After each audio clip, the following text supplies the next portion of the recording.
하나님의 마음이라는 제목으로 말씀을 전하겠습니다. 제가 울산교회에 온 지가 벌써 딱 1년이 되었습니다.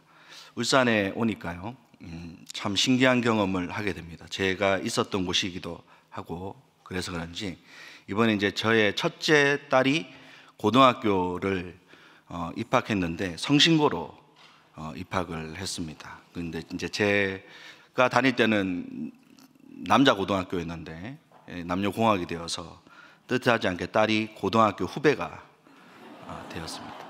그래서 집에 가면 제가 이름을 부르지 않고 후배님 이렇게 부르면서 들어갑니다.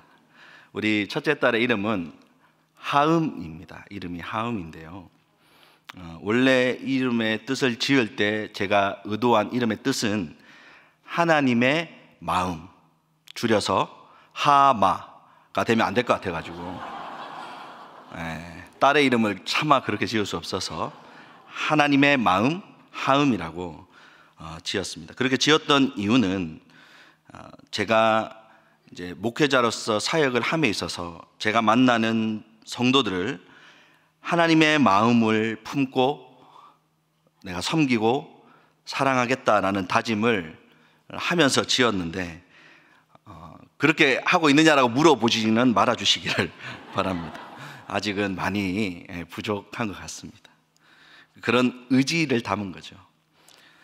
제가 이 하나님의 마음이라는 주제를 가지고 오늘 이제 여러분과 말씀을 나누고자 하는 이유는 오늘 본문에 나오는 이 요나가 하나님의 마음을 몰랐던 선지자였기 때문입니다. 요나는 우리가 알다시피 하나님의 말씀에 불순종하고 도망가다가 바다에 빠져 물고기 뱃속에 들어갔던 그런 선지자였고요. 그래서 불순종의 대명사 하면 요나라고 불리울 정도로 유명합니다. 그런데 사실 우리는 요나 선지자에 대해서 너무 쉽게 판단하는 경향이 있습니다. 그래서 제가 지금 잠깐 요나를 위해서 변명을 한 두 가지 하려고 합니다. 요나를 위한 변명. 첫 번째 변명은요, 요나서를 쓴 사람이 요나입니다. 성경책을 볼 때 우리는 요나서의 저자를 요나라고 다 소개하고 있거든요. 사실 요나가 이 스토리를 가장 잘 알고 있는 사람이죠. 자기 이야기니까요. 그래서 자기 이야기를 자세히 쓴 것입니다. 자기가 겪은 이야기였기 때문에. 여러분, 근데 사실 한번 생각해 보시길 바랍니다. 자기 이야기를 쓸 때 보통 우리는 어떻게 씁니까? 적당히, 그렇죠, 미화합니다. 그렇지 않습니까? 여러분, 정치인들의 자서전 보십시오. 어떻습니까? 자기가 잘못한 것도 잘한 것처럼 씁니다. 그렇지 않습니까? 자기의 이야기를 적당히 미화해도 보통 뭐 좀 감안을 해줄 거거든요. 자기 이야기니까. 그런데 요나는 자기의 이야기를 기록하면서 자신의 잘못과 부끄러운 모습을 있는 그대로 기록하고 있습니다. 요나를 위한 두 번째 변명은요, 요나의 입장에서 한번 생각해 보자는 거죠. 여러분, 하나님이 요나에게 가서 복음을 전하라, 말씀을 전하라고 했던 도시가 어디입니까? 니느웨죠. 이 니느웨는 아수르의 수도고요, 아수르는 이스라엘을 수시로 침략하고 잔인하게 공격했던 그런 나라입니다. 그야말로 민족의 원수였습니다. 그런데 그런 곳을 향해 요나에게 명령을 하고 니느웨 백성들에게 말씀을 전하라, 죄로 너희들이 망하게 되었다, 회개해라 라고 이 말씀을 전하라고 보내신 것이죠. 여러분, 만약에 아마 그럴 가능성이 낮다고 봤겠지만 요나가 만에 하나라도 니느웨 백성들이 회개하면 어떻게 되는 겁니까? 안 망하는 겁니다. 그러면 어떻게 되는 거죠? 큰일 나는 겁니다. 그러니까 요나 입장에서는 절대로 그 일을 해서는 안 되는 것이죠. 망해야 되는 나라인데. 그리고 요나는 그만큼 자기 민족을 사랑했던, 이스라엘 백성들을 사랑했던 선지자라고 보아야 됩니다. 그래서 이스라엘 백성들을 가서 복음 전하고 그들에게 욕을 먹으라 했으면 기꺼이 했을 선지자입니다. 그런데 니느웨로 가라고 하니까 가지 않은 것입니다. 여러분, 어떻습니까? 조금 이쯤 되니까 요나가 좀 이해가 되지 않습니까? 근데 요나 선지자의 진짜 문제는 단순히 불순종만의 문제가 아니라 그가 하나님의 마음을 모르는 선지자였다는 것입니다. 여러분 4장 1절을 다시 한번 보겠습니다. 요나가 어떻게 하고 있습니까? 매우 싫어하고 성을 내었다라고 이야기합니다. 이 싫어하다라고 표현된 동사는 히브리어 라라고 하는 동사인데요, 기본 뜻이 악하다 이런 뜻입니다. 악하다. 다시 말해서 요나는 하나님께서 니느웨를 용서한 행위를 어떻게 보았다는 겁니까? 악하다고 보았던 겁니다. 이건 잘못된 거다라고 봤다라고 우리가 볼 수 있는 것이죠. 그럼 뭐가 그렇게 악하다고 생각했는가 한번 보겠습니다. 요나서 3장 1절 2절 말씀입니다. 이게 이제 그 물고기 뱃속에서 나온 요나죠. 이제 이스라엘에서 출발해야 되는 요나가 아니라 물고기 뱃속에서 죽을 뻔했다가 회개하고 나온 요나입니다. 그에게 하신 말씀입니다. 읽겠습니다. 시작. 여호와의 말씀이 두 번째로 요나에게 임하니라. 이르시되 일어나 저 큰 성읍 니느웨로 가서 내가 내게 명한 바를 그들에게 선포하라 하신지라. 아멘. 죽을 뻔했다가 회개하고 하나님이 살려주셨어요. 그리고 이 명령을 주신 것입니다. 그러면 이 말씀을 듣고 이제 가서 어떻게 설교해야 되겠습니까? 열심히 해야죠. 열심히 해야 되는데 문제는 이게 화장실 들어갈 때하고 나올 때 마음이 다르잖아요. 죽을 똥 살똥 전해야 되는데 요나가 어떻게 전했는지 보겠습니다. 3절과 4절 시작. 요나가 여호와의 말씀대로 일어나서 니느웨로 가니라. 니느웨는 사흘 동안 걸을 만큼 하나님 앞에 큰 성읍이더라. 요나가 그 성읍에 들어가서 하루 동안 다니며 외쳐 이르되 40일이 지나면 니느웨가 무너지리라 하였더니. 아멘. 여러분 니느웨는 어떤 성읍이냐면 아무것도 안 하고 걸어서 다녀도 3일이 걸린다고 했습니다. 그런데 이제 이 큰 도시를 곳곳을 다니며 모여있는 곳마다, 사람들이 모여있는 곳마다 거기 서서 복음을 전하면서 다녀야 되잖아요. 그러면 얼마나 걸리겠습니까? 짧아도 5일, 길으면 한 일주일 이상 걸릴 거예요. 그리고 하나님은 심지어 요나에게 야 3일 만에 다 전하고 다녀라 이렇게 기한을 정하지도 않았습니다. 그런데 요나는 며칠 걸렸습니까? 하루. 3일 아무것도 안 하고 걸어서 다니기만 해도 3일 걸릴 이 도시를 하루 만에 쑥 다니면서 말씀을 전한 겁니다. 여러분 어떤 자세로 전했는지 안 봐도 뻔한 것이죠. 믿으려면 믿고 말란 마라. 이렇게 설교한 겁니다. 여러분 설교 한번 하기 위해서 열심히 준비해서 정말 뜨겁게 전해도 사람이 변할까 말까 아닙니까? 그런데 3일 걸릴 거리를 하루로 쑥 지나가면서 믿든지 말든지 하면서 설교하고 다닌 거예요. 속으로는 어떤 마음이겠어요? 제발 회개하지 마라. 제발 변하지 마라. 이러면서 설교하고 다닌 겁니다. 그런데 놀랍게도 이렇게 설교했는데 어떤 결과가 나오는지 보겠습니다. 3장 5절과 6절입니다. 시작. 니느웨 사람들이 하나님을 믿고 금식을 선포하고 높고 낮은 자를 막론하고 굵은 베옷을 입은지라. 그 일이 니느웨 왕에게 들림에 왕이 보좌에서 일어나 왕복을 벗고 굵은 베옷을 입고 제위에 앉으니라. 아멘. 그야말로 대부흥이 일어났습니다. 심지어 더 놀라운 점은 왕은요, 아수르 왕은 요나의 설교를 직접 듣지도 못했어요. 누구로부터, 그 설교를 들은 사람으로부터 전해 들었어요. 어떤 선지자가 와가지고 이렇게 말하고 다닌다더라. 그 말을 듣고 변화되었습니다. 정말 요나가 하나도 의도하지 않은 그런 놀라운 부흥의 역사가 일어난 것이죠. 그랬더니 예상대로 하나님의 마음이 움직입니다. 3장 10절 말씀을 보면 하나님이 그들이 행한 것 곧 악한 길에서 돌이켜 떠난 것을 보시고 하나님이 뜻을 돌이키사 그들에게 내리라고 말씀하신 재앙을 내리지 아니하시니라. 이렇게 말씀합니다. 그러니까 지금 요나가 뭐가 하나님 자기가 볼 때는 악하다는 겁니까? 그렇죠. 니느웨 백성들이 회개하고 그 회개를 보고 하나님이 내리기로 결심하셨던 그 재앙을 돌이켜서 하나님이 용서해 주시는 이 행위를 요나는 악하다고 보는 겁니다. 잘못됐다고 보는 겁니다. 그래서 불같이 화를 냅니다. 그러면서 하나님께 뭐라고 따지는지 보겠습니다. 4장 2절 말씀 보겠습니다. 시작. 여호와께 기도하여 이르되 여호와여 내가 고국에 있을 때에 이러하겠다고 말씀하지 아니하였나이까. 그러므로 내가 빨리 다시스로 도망하여 싸우니 주께서는 의로우시며 자비로우시며 노하기를 더디하시며 인애가 크시사 뜻을 돌이켜 재앙을 내리지 아니하시는 하나님이신 줄을 내가 알았음이니이다. 아멘. 내용만 보면 하나님을 칭찬하는 것처럼 보입니다. 근데 칭찬하는 게 아니고 뭡니까? 비꼬고 있는 것이죠. 내가 그럴 줄 알았습니다. 하나님이 그럴 줄 알아서 자기가 도망간 이유가 그것 때문이다. 하나님이 이런 분이시기 때문에 자기가 도망갔다는 것이죠. 참 요나를 보면 그런 생각이 들어요. 야, 선지자가 맞긴 맞구나. 왜냐하면 하나님에 대해서 정확하게 알고 있습니다. 하나님이 어떤 분이신지. 여러분 출애굽기 34장 6, 7절에 보면 하나님이 어떤 분이신지를 설명하고 있거든요. 제가 읽어드리겠습니다. 여호와께서 그의 앞으로 지나시며 선포하시되 여호와라 여호와라 자비롭고 은혜롭고 노하기를 더디하고 인자와 진실이 많은 하나님이라. 이렇게 하나님에 대해서 소개하고 있어요. 그러니까 성경에 있는 하나님이 어떤 분이신지에 대해서 정확하게 이해하고 있는 사람이 누굽니까?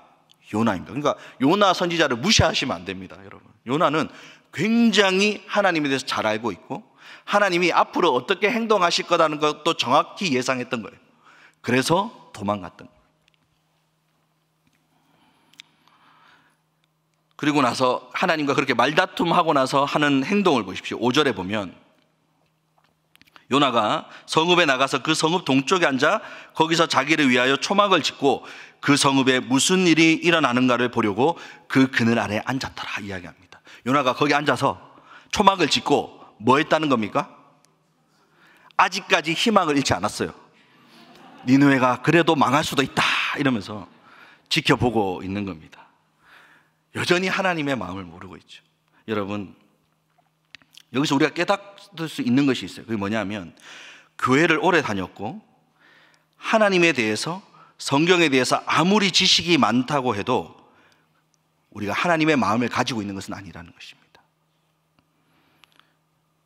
교회를 오래 다녔고 많은 훈련을 받았고 성경에 대해서 많이 알고 있어도 하나님의 마음이 그 안에 없는 사람이 있을 수 있습니다. 저와 여러분들은 하나님의 마음을 가진 사람들이 되길 원합니다. 교회를 오래 다닐수록 봉사를 하면 할수록 많은 훈련을 받으면 받을수록 하나님의 마음이 가슴에서 들끓는 그런 성도들이 되시기를 바랍니다. 이 요나의 설교와 그 니느웨 백성들의 변화를 통해서 우리는 알 수 있는 복음의 습성이 있습니다. 복음의 습성은 뭐냐? 요나의 의도와 관계없이 선포되는 하나님의 말씀 그 자체의 능력으로 사람이 변화되고 있다는 사실입니다. 즉 복음, 하나님의 말씀에는 능력이 있다는 것이죠. 아멘입니까? 그리고 또 하나 알 수 있는 것은 요나는 그렇게 그들이 변하고 하나님을 믿기를 기대하지 않았지만 복음이 전해졌을 때 그들이 얼른 복음을 믿고 받아들입니다. 이것은 무엇을 말합니까? 아직도 우리 주변에는 회개하고 구원 얻기로 예정된 백성들이 많이 있다는 것이죠. 이것을 이 사건이 보여주고 있습니다. 그리고 또 하나 알 수 있는 이 습성은요, 구원받고 변화된 사람들에 의해서 복음이 다시 전파된다는 것이죠. 니느웨 왕이 요나에게 말씀을 들은 게 아닙니다. 그 요나의 말씀을 들은 사람들이 전해준 이야기를 듣고 변화되었습니다. 그래서 복음은 끊임없이 이렇게 재생산이 일어나는 습성을 가지고 있다는 것이죠. 오늘 예수님을 믿고 구원받아 학습과 세례를 받은 분들이 이렇게 세워지면 세례받은 분들에 의해서 또 새로운 생명이 세워지는 역사가 일어날 줄로 믿습니다. 이것이 복음이 가진 습성이에요. 복음이 가진 힘입니다.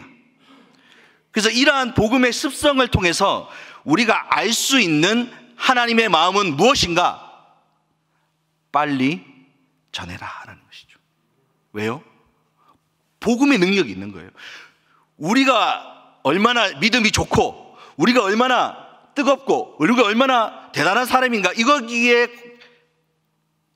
이것이 중요한 게 아니고 복음 그 자체, 하나님의 말씀에 뭐가 있다는 겁니까? 능력이 있다는 거예요. 우리 자신에게 능력이 필요한 게 아니에요. 복음의 능력이 있어요. 그러니까 전하면 되는 거예요. 그리고 지금도 수많은 사람들이 회개하고 복음을 받아들이기로 예비된 백성들이 아직도 많이 있기 때문에 우리는 빨리 전해야 된다는 것입니다. 전하기만 하면 그 말씀으로 변화되고요, 그 복음을 기다리고 있는 사람들이 지금도 있고, 그들이 변화되면 그걸로 끝나는 것이 아니라 그분들로 인해서 다른 사람들이 살아나는 역사가 일어나는 것입니다. 그것이 바로 복음이 가진 힘입니다. 아멘. 오늘 학습과 세례를 받는 분들은 우리 교회 울산교회 성도님들이 하나님의 마음으로 복음을 전해서 맺은 복음의 귀한 열매입니다. 그리고 이분들을 통해 또 다른 이들이 구원받는 놀라운 역사가 일어나게 될 줄로 믿습니다. 이렇게 하나님의 이 급한 마음을, 빨리 전하기를 원하는 마음을 몰라주는 요나에게 하나님은 하나님의 마음을 가르쳐 주시기로 결심합니다. 요나서 4장 6절에서 8절 말씀을 읽을 텐데요, 이 본문은 요나의 성격이 참 잘 드러납니다. 함께 읽어보겠습니다. 시작. 하나님 여호와께서 박농쿨을 예비하사 요나를 가리게 하셨으니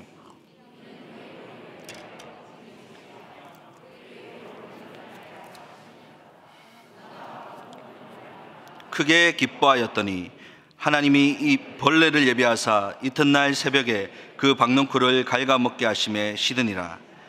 해가 뜰 때에 하나님이 뜨거운 동풍을 예비하셨고 해는 요나의 머리에 쪼임에 요나가 혼미하여 스스로 죽기를 구하여 이르되 사는 것보다 죽는 것이 내게 나으니이다 하니라. 아멘. 6절 말씀을 보니까 이 박농쿨로 인해서 요나가 크게 기뻐했다 이렇게 얘기합니다.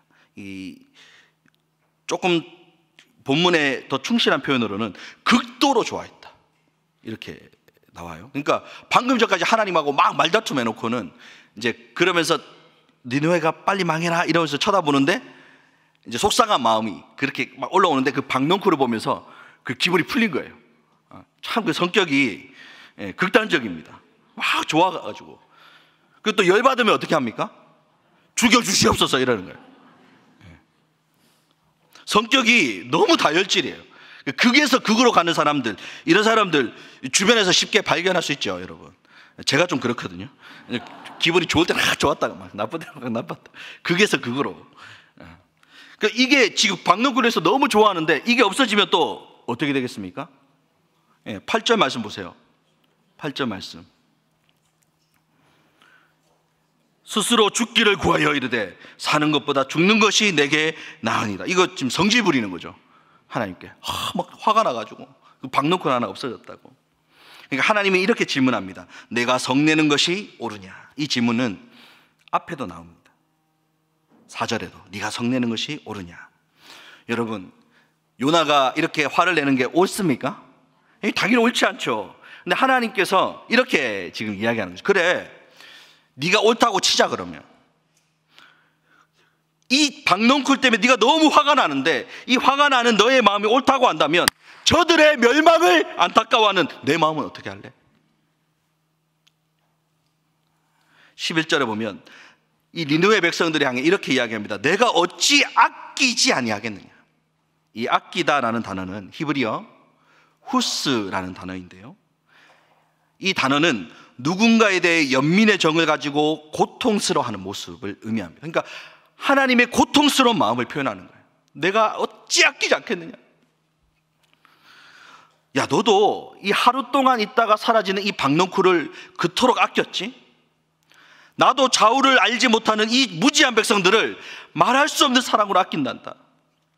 너는 이 잠깐 동안 이 박농쿨을 보아왔지만 나는 오랫동안 이들을 보아왔고 이들을 사랑해왔고 이들이 돌이키지 않는 것을 가슴 아파하면서 이들을 아꼈단다. 그런데 너는 왜 내 마음을 몰라주니? 이렇게 말씀하고 있는 것입니다.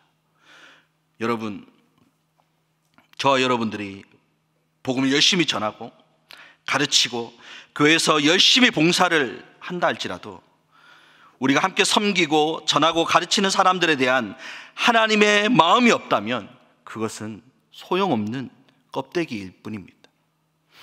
고린도전서 13장 1절에서 3절 말씀입니다. 함께 읽겠습니다. 시작. 내가 사람의 방언과 천사의 말을 할지라도 사랑이 없으면 소리나는 구리와 울리는 꽹과리가 되고, 내가 예언하는 능력이 있어 모든 비밀과 모든 지식을 알고 또 산을 옮길 만한 믿음이 있을지라도 사랑이 없으면 내가 아무것도 아니요, 내가 내게 있는 모든 것으로 구제하고 또 내 몸을 불사르게 내줄지라도 사랑이 없으면 내게 아무 유익이 없느니라. 아멘.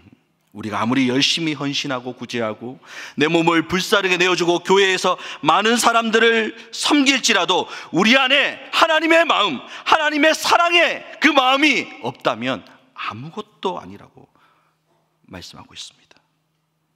그러므로 여러분, 오늘 이 시간에 내 안에 잃어버린 하나님의 마음을 다시 회복시켜 달라고 간구하시기를 바랍니다. 우리가 하나님의 마음을 깨닫기 위해서는 근데 그냥 되는 것이 아니라 어떤 계기가 필요합니다. 요나에게도 그 계기가 있었습니다. 6절에서 8절에 반복되는 단어가 이 예비하사라는 단어입니다. 박넝쿨을 예비하사, 벌레를 예비하사, 뜨거운 동풍을 예비하셨고, 이 예비하사라는 단어인데 이 단어는 히브리어 마나라는 단어인데요, 할당하다, 임명하다라는 뜻을 가지고 있습니다. 다시 말해서 하나님께서는 박넝쿨과 벌레와 동풍에게 요나로 하여금 하나님의 마음을 깨닫게 하는 역할을 할당하고 임명해 주셨던 것이죠. 그래서 이 박넝쿨과 벌레와 동풍은 요나로 하여금 하나님의 마음을 깨닫게 하는 역할을 했습니다. 그 계기가 이것들로 인해서, 이 사건으로 인해서 주어진 것이죠. 우리도 하나님의 마음을 깨닫기 위해서는 내 삶에 박넝쿨 역할을 해줄 무언가가 필요합니다. 그것이 어떤 사건일 수도 있겠죠. 그리고 오늘 받게 되는 이런 학습이나 세례일 수도 있겠고, 여러분들이 또 받게 될 훈련과 여러 양육들이 될 수도 있습니다. 그런 것들이 계기가 되어서 우리가 하나님의 마음을 알게 되는 것이죠. 여러분, 기도했으면 좋겠습니다. 구체적으로 기도할 때 하나님께, 주님, 내가 하나님의 마음을 다시 내 안에 품을 수 있는 계기를 허락해 주십시오. 그것이 훈련인지 그것이 어떤 사건인지 알 수 없지만, 주님, 내가 그 계기가 나에게 있을 수 있도록 주님께서 허락해 주십시오. 그리고 그러한 마음으로 여러분, 여러 학습과 세례, 새생명훈련, 전도팀 봉사, 그 외 각종 여러 훈련들에 적극적으로 임해서 함께 훈련에 임하시는 그런 성도님들 되시기를 주님의 이름으로 축원합니다.